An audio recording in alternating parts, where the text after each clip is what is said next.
Hey guys, welcome back to my YouTube channel Think Forward. Here I Shrishna Srivastava going to tell you about how microbes are being used up as biological agents. So don't forget to watch the full video. Let's talk about the session. Microbes bio control agents में use कैसे होते हैं उसके बारे में आज हम बात करेंगे। सबसे पहले बात कर लेते हैं कि बायो कंट्रोल एजेंट्स होते क्या है। सबसे पहले तो वर्ड बायो कंट्रोल का मीन्स क्या होता है। Bio control refers to the use of biological methods for controlling plant diseases and pest. Actually bio control word से ही क्लियर हो रहा है कि बायो कंट्रोल में हम बायोलॉजिकल मैथड का यूज़ करेंगे। प्लांट के किसी भी डिजीजेस या पेस्ट को कंट्रोल करने के लिए हम बायोलॉजिकल मैथड्स का यूज़ करेंगे। एक्चुअली क्या होता था जब फार्मिंग प्रैक्टिसेस हम लोग करते थे, जब उसमें केमिकल्स का यूज़ किया जाता था, जैसे कि इंसेक्टिसाइड्स है, पेस्टिसाइड्स है, तो उसका बहुत ज़्यादा टॉक्सिक और हार्मफुल इफेक्ट होता था ह्यूमन बींग्स पे, एनिमल्स पे, और बहुत ज़्यादा पॉल्यूटिंग भी होते थे इन्वायरमेंट के लिए, चाहे वो सॉइल हो, ग्राउंड हो, वाटर हो, या फिर फ्रूट्स, वेजिटेबल्स या क्रॉप प्लांट्स हो, सबके लिए वो काफ़ी हार्मफुल होता था। और कई बार जब हम वीडीसाइड्स का यूज़ करते हैं वीड्स को रिमूव करने के लिए, तो वो काफ़ी ज़्यादा सॉइल के लिए बहुत ज़्यादा पॉल्यूटिंग होता था। तो इसके लिए हम बायो कंट्रोल एजेंट्स का अब नाउअडेज बहुत ज़्यादा यूज़ करने लगे हैं, क्योंकि केमिकल्स बहुत ज़्यादा हार्मफुल साबित हो रहे हैं। तो उसके लिए हम biological control of paste and diseases हम कैसे करते हैं उसके बारे में आज हम बात करेंगे। तो एग्रीकल्चर में क्या होता था कि जब हम पेस्ट को कंट्रोल करते थे तो उसमें नेचुरल प्रेडेशन करवाते हैं, और इसमें हम केमिकल्स पे जो हमारी डिपेंडेंसीज है उसको कम करने के लिए हम नेचुरल प्रेडेशन करवाएंगे। प्रेडेशन क्या होता है कि प्रेडेशन मतलब कोई एनिमल अगर फीड कर रहा है हमारे प्लांट पर, तो उसको हम दूसरे एनिमल से उस एनिमल को ही फीड करवा देंगे, जिससे प्रेडेशन करवा देंगे, यानी वो एनिमल उस एनिमल को किल कर देगा या खा जाएगा या उसको इनहिबिट कर देगा, जिससे कि वो जो नुकसान कर रहा है प्लांट को वो ना हो। तो हम उसका नेचुरल प्रेडेशन करवाएंगे, जिसकी वजह से वो जो पेस्ट है, वो जो डिजीज़ कॉज कर रहा है, वो कंट्रोल हो जाएगा। और जो कन्वेंशनल फार्मिंग प्रैक्टिसेस होती थी उसमें हम केमिकल मेथड्स का यूज़ करते थे, जिससे कि क्या होता था कि यूज़फुल और हार्मफुल दोनों लाइफ फॉर्म्स डिस्ट्रॉय हो जाती थी।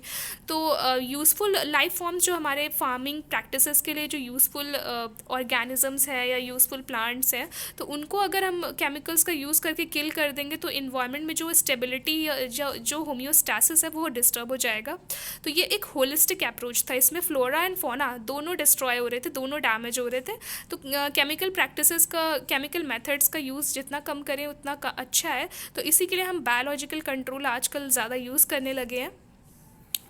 अब जो ऑर्गेनिक फार्मर्स होते थे वो क्या करते थे कि जो क्रिएचर्स हैं, यानी कि जो ऑर्गेनिजम्स है या एनिमल्स है, उनका ही इरेडिकेशन करवा देते हैं, उनको ही बाहर कर देते हैं, जिससे कि जो वो पेस्ट है वो क्या होता था, जो अनडिज़ायरेबल पेस्ट है उनको हटा दिया जाए, और जो बेनिफिशियल प्रेडेटरी मैकेनिज्म है या पैरासिटिक इंसेक्ट है वो उस पर फूड की तरह उस पर डिपेंड करे और उसको डिस्ट्रॉय करे, जिसके होस्ट ज़्यादा टाइम तक सर्वाइव कर पाए। तो जो बायो कंट्रोल मेजर्स होते हैं वो हमारी जो टॉक्सिक केमिकल्स और पेस्टिसाइड्स पर जो हमारी डिपेंडेंसीज है उसको कम कर रहे हैं। डायरेक्टली इनडायरेक्टली हमारा उस पर से डिपेंडेंसीज कम होता जा रहा है। लेकिन बायो कंट्रोल एजेंट्स का भी अपना कुछ एडवांटेजेस और डिसएडवांटेजेस होते हैं, उसके बारे में आज हम बात करेंगे। यहाँ पे हम देख सकते हैं कि दो एनिमल्स हैं। पहला तो जो है बीटल है, इसमें रेड और ब्लैक मार्किंग्स होती हैं, इसे हम लेडी बर्ड कहते हैं। जो फर्स्ट वाला है, this is one is the ladybird and the second one is dragonfly और whatever is this, you know very well. तो दोनों क्या करते हैं, जो फर्स्ट वन है लेडी बर्ड वो एफिड्स को ईट करता है या एफिड्स को डिस्ट्रॉय करता है, और जो सेकेंड वन है वो मॉस्किटोज़ पर अटैक करता है। तो दोनों ही एक तरह से हमारे लिए यूज़फुल हैं, क्योंकि ये क्रॉप की प्रोटेक्शन में यूज़ हो रहा है, तो हम इसे कह सकते हैं कि ये बायो कंट्रोल एजेंट्स हैं। Now this one is the caterpillar. Caterpillar किसका लार्वा होता है, बटरफ्लाई का।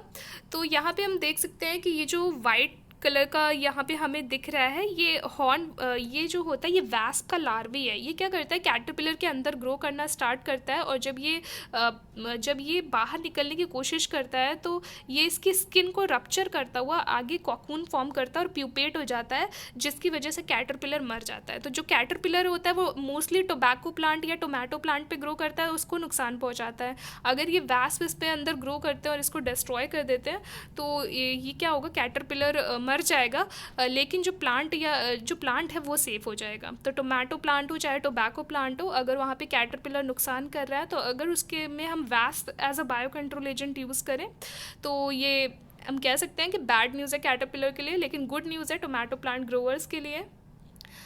अब हम यहाँ पे ये इमेज देख सकते हैं, actually this is the video, ये मैंने नेशनल जियोग्राफी से टीवी से लिया हुआ है। तो इसमें हम देख सकते हैं कैसे वैस्प जो है वो कैटरपिलर के लार्वे को डिस्ट्रॉय कर रहा है। कैटरपिलर खुद एक लार्वी है, बटरफ्लाई का लार्वी है। वैस्प इसके अंदर से कैसे बाहर रप्चर आउट हो रहे हैं आप देख सकते हैं। तो इस तरह से ये इसको डैमेज कर देता है पूरी तरह से, जिससे कि जो टोमेटो प्लांट की लाइफ है वो सेव हो जाएगी। और इसे हम कह सकते हैं कि वैस्प जो है वो बायो कंट्रोल एजेंट है। वैस्प में हमने कई बार बैसिलस थ्यूरिंजिनेंसिस का भी लार्वा हो सकता है, और बीटी जिसे कहते हैं।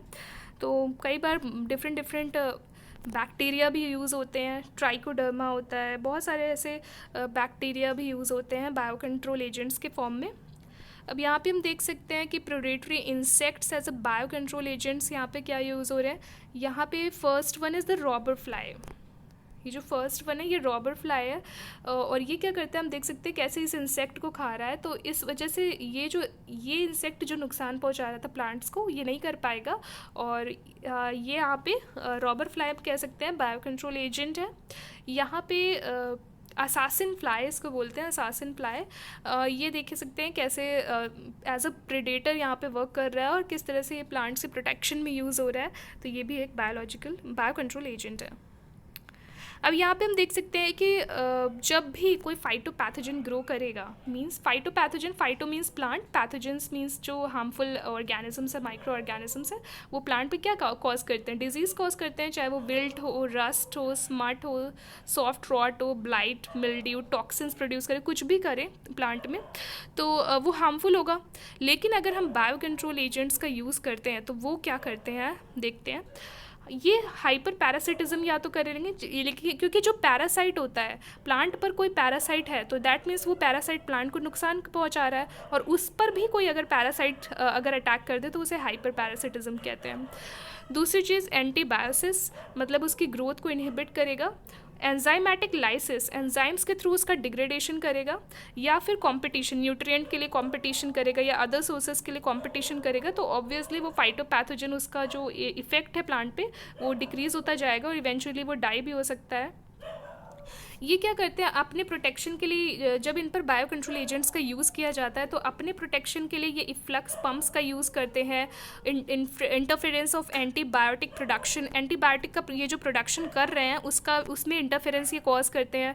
डिटॉक्सिफिकेशन करते हैं, हॉरिजॉन्टल जीन ट्रांसफ़र करने, बहुत सी कोशिश करते हैं अपने प्रोटेक्शन के लिए, लेकिन बच नहीं पाते हैं।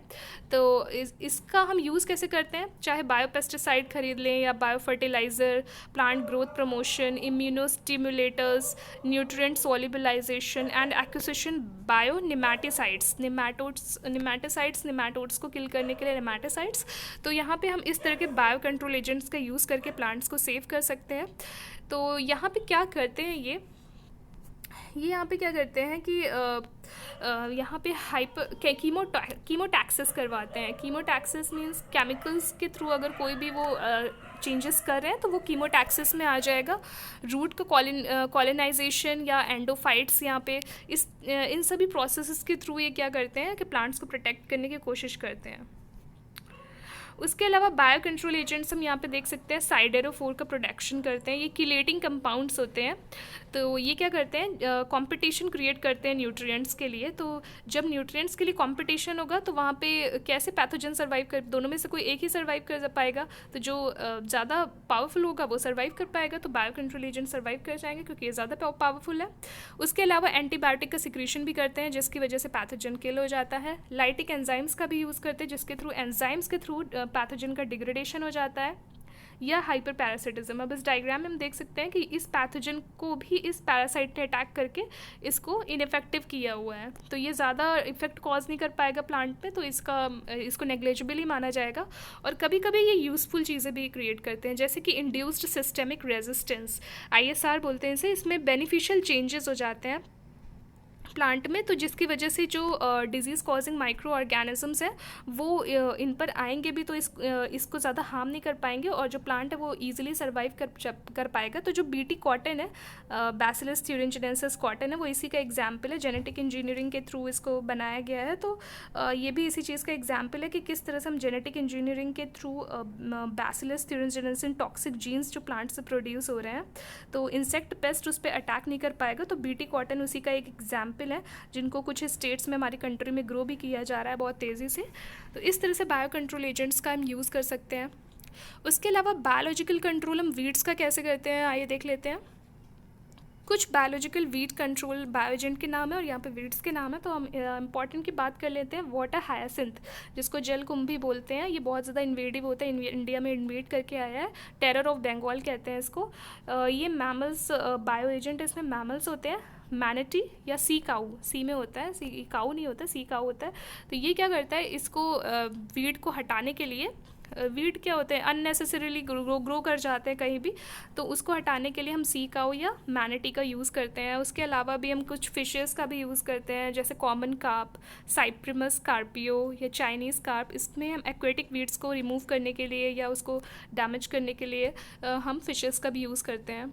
उसके अलावा माइट्स भी होती हैं प्रिकली पियर के लिए, टेट्रेनकस स्पीशीज़, बहुत से ऐसी चीज़ें होती हैं जिसमें हम डिफरेंट इंसेक्ट्स, बीटल्स या फिशेस का यूज़ करते हैं एज अ बायो एजेंट। तो वीड्स को रिमूव करने के लिए बहुत सारी चीज़ें होती हैं जिससे हम वीड को कंट्रोल कर सकते हैं।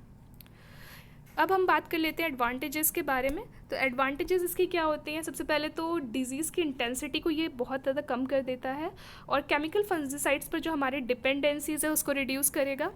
केमिकल पेस्टिसाइड्स के थ्रू जो हमारे अनडिज़ायरेबल इफ़ेक्ट्स हो रहे हैं, चाहे इन्वायरमेंट में हो, सॉइल में हो, चाहे एनिमल पे हो, ह्यूमन बींग्स पे हो, उन सबको ये रिड्यूस करेगा। Integrated management of diseases, obviously management कर रहा है डिजीज़ेस का, तो ये की रोल प्ले कर रहा है इसमें। Safe for the users in the farming community, users के लिए भी फ्रेंडली है और फार्मिंग कम्युनिटी के लिए भी फ्रेंडली है। उसके अलावा ये क्या करता है, लॉन्ग टर्म इम्यूनिटी प्रोवाइड करता है क्रॉप्स को और सॉइल को, क्योंकि अगर केमिकल्स का यूज़ करेंगे तो ये शॉर्ट टर्म रहेगा, केमिकल्स का असर जैसे ही ख़त्म हुआ वैसे डिजीज़ उस पर फिर से आ जाएगा और सॉइल पे भी केमिकल्स जाएगा तो वो भी नुकसानदेह होगा उसके लिए। तो यहाँ पे अगर हम बायो कंट्रोल एजेंट्स का यूज़ करें तो क्रॉप्स को इम्यूनिटी भी लॉन्ग टर्म मिलेगी और सॉइल भी प्रोटेक्टेड रहेगी। डिसएडवांटेजेस की बात करें तो डिसएडवांटेजेस में हम देख लेते हैं कि काफ़ी डेलीटेरियस इफेक्ट होता है इसका नॉन टारगेट माइक्रो ऑर्गेनिजम्स में। मींस जो माइक्रो ऑर्गेनिजम्स प्लांट्स को नहीं डिस्ट्रॉय कर रहे हैं वो भी इससे अफेक्ट हो जाते हैं। मींस कि जब कोई ऑर्गेनिज्म किसी ऑर्गेनिज्म पे अफेक्ट करेगा तो ज़रूरी नहीं है कि वो एक ही ऑर्गेनिज्म को अफेक्ट करे, वो आसपास के भी अदर ऑर्गेनिजम्स को अफेक्ट कर सकता है।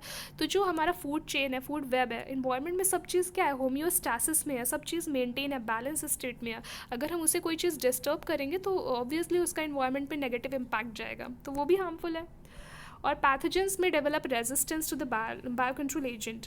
कभी कभी क्या होता है, अगर हम बार बार बायो कंट्रोल एजेंट का यूज़ करते हैं तो पैथोजेंस अपने अंदर रेजिस्टेंस यानी प्रतिरोधक क्षमता उत्पन्न कर लेते हैं कि जिसकी वजह से जो बायो कंट्रोल एजेंट है उसका असर ही ख़त्म हो जाता है। मीन्स वो उस पर अटैक करेगा भी तो वो या तो फाइट कर लेगा या तो कुछ केमिकल अपने अंदर से डेवलप कर लेगा, कुछ ना कुछ उसमें चेंजेस हो जाएंगे जिसकी वजह से उसमें रेजिस्टेंस आ जाएगा। उसके अलावा पैथोजन रिप्लेसमेंट में follow control of target disease pathogen. अगर हम पैथोजन का इस तरह से बार बार रिप्लेसमेंट करते रहेंगे तो जो टारगेट जो डिजीज़ कॉजिंग पैथोजन है उसका भी कंट्रोल होना शुरू हो जाएगा, वो भी इन्वायरमेंट में कम होना शुरू हो जाएगा। क्योंकि हम लैमार्क का सिद्धांत, जिस चीज़ का यूज़ ना करो वो धीरे धीरे डिग्रेड होती जाती है। तो यहाँ पर जिस ऑर्गेनिज्म को हम बार बार किल कर रहे हैं वो धीरे धीरे फिर वहाँ से उसका भी कंट्रोल होना शुरू हो जाएगा, तो वो भी कुछ ज़्यादा यूज़फुल नहीं है, हार्मफुल ही है। सीजनल और weather phenomena can make bio control agent ineffective. हाँ, ये भी हो सकता है क्योंकि अगर कभी कोई इंसेक्ट के लिए या किसी बायो कंट्रोल एजेंट के लिए वेदर फेवरेबल नहीं है तो वहाँ पे उस बायो कंट्रोल एजेंट का यूज़ हम कर ही नहीं पाएंगे, क्योंकि वो आएगा ही नहीं, तो फिर उस डेवलप नहीं कर पाएगा या तो फिर वो सर्वाइव नहीं कर पाएगा, तो फिर वो प्रिडेशन कैसे करेगा या फिर एंटीबायोसिस कैसे करेगा, तो वो भी हर टाइम के लिए यूज़फुल नहीं होता, तो उसके कुछ डिसएडवांटेजेस भी होते हैं। सो this is all for today. In the next video I'll discuss about how microbes are being used up as biofertilizers, so don't forget to watch the next video, and before that please like, share and subscribe to my channel and comment in the comment section below. Thank you so much.